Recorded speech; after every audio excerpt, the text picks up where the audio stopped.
So, today we will be discussing the novel Unmarriageable by Pakistani author Soniah Kamal, which is a modern take of Jane Austen's Pride and Prejudice. I'm excited. Welcome to Talk to Us today. Namita, normally I enjoy historical fictions because not only do we end up learning a little bit about different cultures, but we get some historical perspective and it seems more in depth. No offense to other books, and I love biographies because obviously we learn about people, and we learn about human endeavor and stuff. But every now and then I enjoy picking up a book which I call my mindless reading. This is no disrespect to the authors, because if I was to write a novel, I couldn't do half the job that they do. And then, these books are not just mindless, but they provide me some laughs and entertainment, and they're easy reads more than anything. Yeah, that is. Now, to be honest, yeah, exactly, right? And now, to be honest, this is why I picked up Unmarriageable. I thought this would be an easy read, and I love Pride and Prejudice. And it said it in the title, Unmarriageable, Pride and Prejudice in Pakistan. So, and Pride and Prejudice is one of my favorite books. So, but to be honest, it was way more entertaining than I thought. I enjoyed it, and I breezed through it. Yes. It sounds a weird, Pride and Prejudice in Pakistan. The name itself, it's totally different culture. I don't know how exactly she was able to culturally relate it. This was based in the upper class society of Pakistan, and you could change the names of the cities, and it'll be as if you were in India. So it's the same stuff, okay? And so I didn't learn more culturally. I was just like, oh my God, she's talking about Delhi, society, upper society. But the thing is, it wasn't different. She did too much replication. That was one thing. I guess she gave the disclaimer. She wrote Pride and Prejudice. This is her, ode to Jane Austen. But like the main protagonist in Jane Austen's novel is Elizabeth Bennet. And this is her name. The main protagonist here is Elias Binat. And her Elizabeth's love interest is Mr. Darcy. Elias's is Mr. Darcy. So much so that she didn't even change the name of the five sisters. That's what I'm saying. You not even change the name.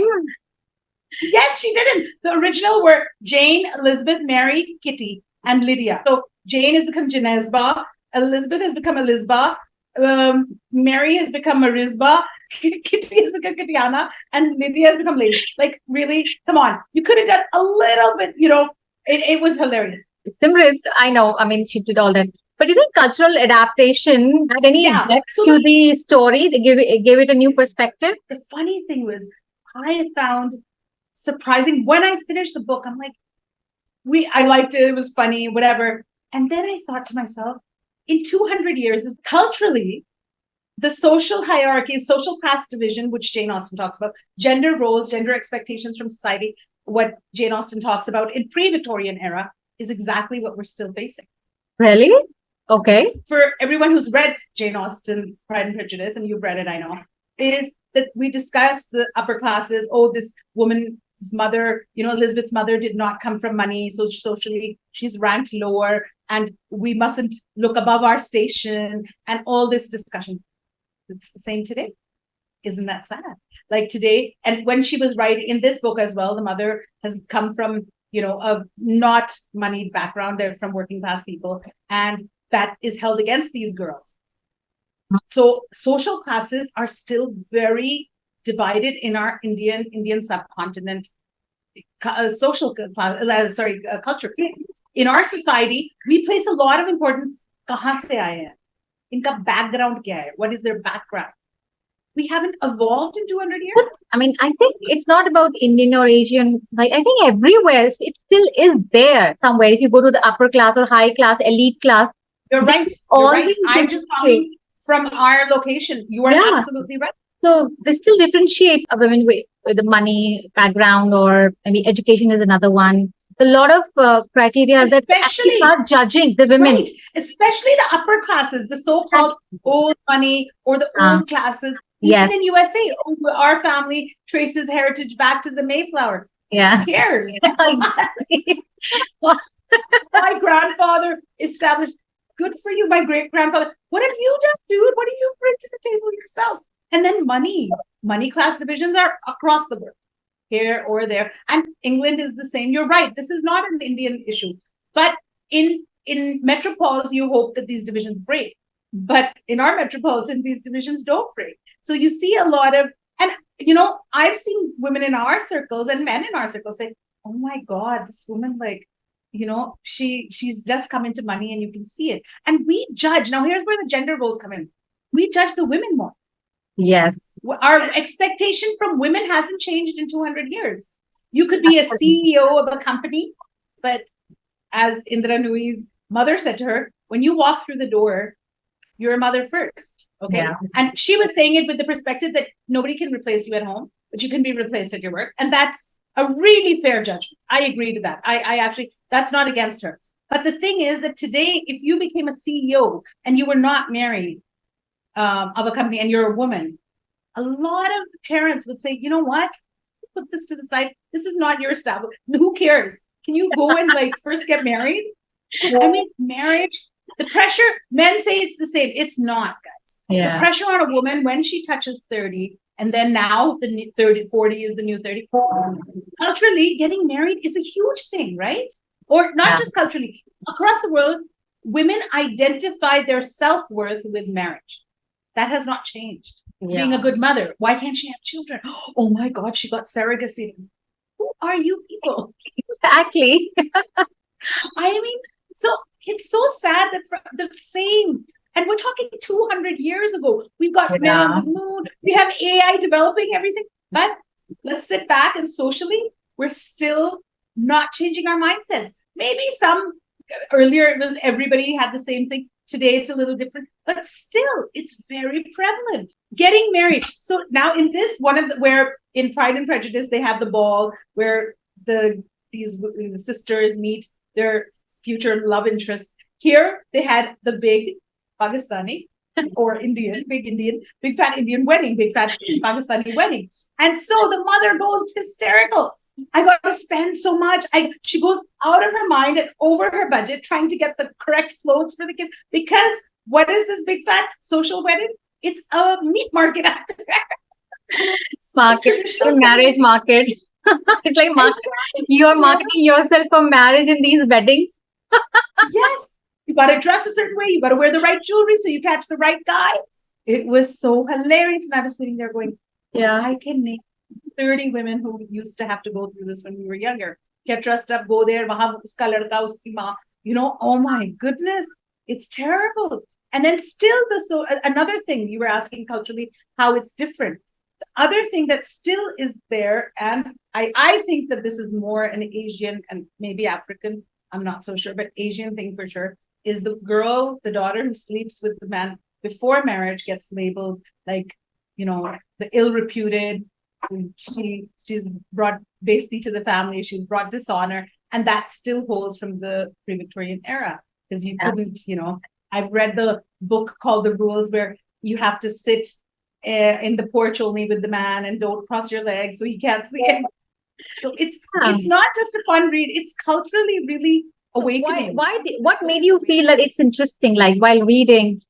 What made you like read it, and what kept your attention right there? Because the story was the same, we know the culture. So what was the most that's what kept the attention. What kept the attention. Okay. Because it seems so familiar. Like, it's so predictable. Now the mother must be going crazy. And then how the love story pans out. And then you get involved when you're reading. And it was so easy that I could just breeze through it. So you didn't have to think too much about but it's well written. I'll tell you that. So the author has done a good job. The writing is very nicely done.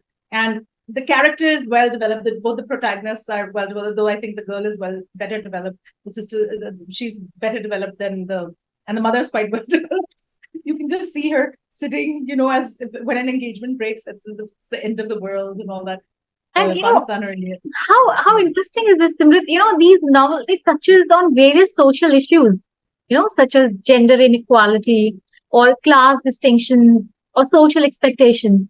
I mean, I don't know. It's still there. So, which one you feel stood out in this book? Would be like the social inequality, also the beauty. How we place so much importance on the beauty of a woman, and so eldest daughter is a beautiful woman in this book and all this. And yet, the sisters are like, no, their family has fallen in social hierarchy because of business downfall. It was like interesting that money triumphed even beauty. But the fact that she's beautiful was really important. And how a lot of people said, at least she's beautiful, she'll get married. So beauty trumps all, according to this. So this is all Pakistani, background based. It's all. So how does this novel? I mean, how does the author Kamal introduces the readers to the world of Pakistan literature and the culture, especially?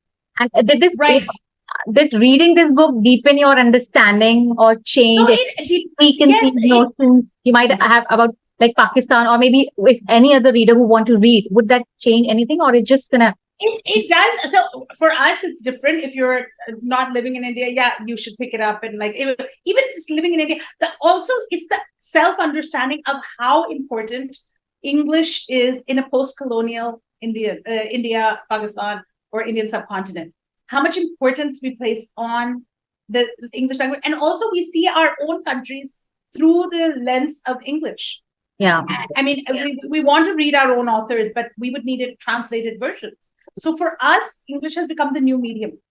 This was another interesting point of this. So this was Pakistan through the English lens of post-colonial era. And that was a very interesting point as well. But also, this book is a good perspective from the other point of view that most of the upper class is more comfortable with English. And we look up to Jane Austen or Charles Dickens, and there are reference points. And so how does that... She drew a great parallel, I have to say, between... it's interesting. Every country has their own version of Pride and Prejudice. If you just, I mean, with more of the writers would talk about their culture, how this whole marriage game happens. So I think I really feel that every country will have their own version of Pride and Prejudice. I think the next, sorry for sounding old, I don't think the next generation is going to have that. They're going to have their Tinder accounts open and like, what nonsense is that?